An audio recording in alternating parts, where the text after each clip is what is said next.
नमस्कार। आज कथा संग्रह में मैं आपको हनुमान जी की एक बहुत ही रोचक कथा सुनाऊंगी। ये कथा है श्री हनुमान जी की चतुराई की। कैसे उनके एक अक्षर के हेर फेर के कारण लंका युद्ध में रावण की पराजय हो गई थी। लंका के युद्ध में ब्रह्मा जी ने श्री राम जी से रावण वध के लिए चंडी देवी का पूजन करने को कहा। देवी को प्रसन्न करने से तथा उनके वर को प्राप्त करके ही रावण पर विजय प्राप्त किया जा सकता था। तत्काल ब्रह्मा जी बताए अनुसार चंडी पूजन की तैयारी की गई। हवन हेतु दुर्लभ 108 नीलकमल के फूलों की व्यवस्था की गई थी। रावण इस हवन पूजन में विघ्न डालना चाहता था। उसने अपने मायावी शक्ति से पूजन सामग्री से एक नीलकमल के फूल को गायब कर दिया। अब 107 फूलों से पूजन पूर्ण नहीं हो सकता था। राम जी का संकल्प टूटता जा रहा था। वर मिलना तो दूर, अब तो भय इस बात का था कि देवी माँ कहीं रुष्ट न हो जाए। दुर्लभ नीलकमल के फूल की व्यवस्था भी तत्काल असंभव थी। तब भगवान राम को सहज ही स्मरण हुआ कि मुझे लोग कमल नयन कहते हैं। मेरे नेत्र भी तो कमल के समान ही हैं, तो क्यों न संकल्प पूर्ति हेतु अपना ही एक नेत्र अर्पित कर दिया जाए।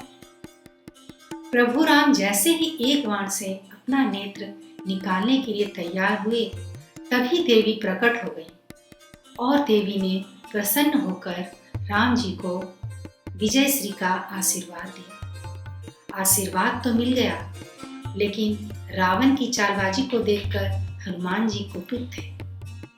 उन्होंने रावण को सबक सिखाने के लिए एक चाल चली। रावण भी युद्ध में अपनी विजय के लिए माता चंडी दुर्गा का पाठ ब्राह्मणों से करवा रहा था। ब्राह्मणों की पाठ की तैयारी और उनकी सेवा के लिए कई लोग नियुक्त थे। हनुमान जी भी उन्हीं लोगों के बीच ब्राह्मण बालक के रूप में सम्मिलित हो गए तथा ब्राह्मणों की सेवा में जुट गए। बालक हनुमान जी की निस्वार्थ सेवा देखकर चंडी पाठ करने वाले उन ब्राह्मणों ने प्रसन्न होकर हनुमान जी से वर मांगने को कहा। इस पर हनुमान जी ने नम्रता पूर्वक कहा, प्रभु, यदि आप मेरी सेवा से प्रसन्न हैं, तो आप जिस मंत्र से यज्ञ कर रहे हैं उसका केवल एक अक्षर मेरे कहे अनुसार बदल दीजिए। हनुमान जी स्वयं शास्त्रों के महान ज्ञाता हैं। उनके जैसा ज्ञानी अन्य कोई नहीं। इसलिए हनुमान जी चंडी पाठ के एक एक मंत्र का गुण अर्थ जानते थे, जबकि मंत्रों का इतना गहन ज्ञान उन ब्राह्मणों को भी नहीं था। सो वे ब्राह्मण हनुमान जी के इस रहस्य को समझ न सके और जल्दबाजी में हनुमान जी की बात से सहमत हो गए। दरअसल चंडी पाठ में एक मंत्र के बीच में भूर्ति हारिणी शब्द आता है। हनुमान जी ने भूर्ति हारिणी वाले मंत्र में ह के स्थान पर क उच्चारित करने का निवेदन किया, जिसे उन ब्राह्मणों ने मान लिया था।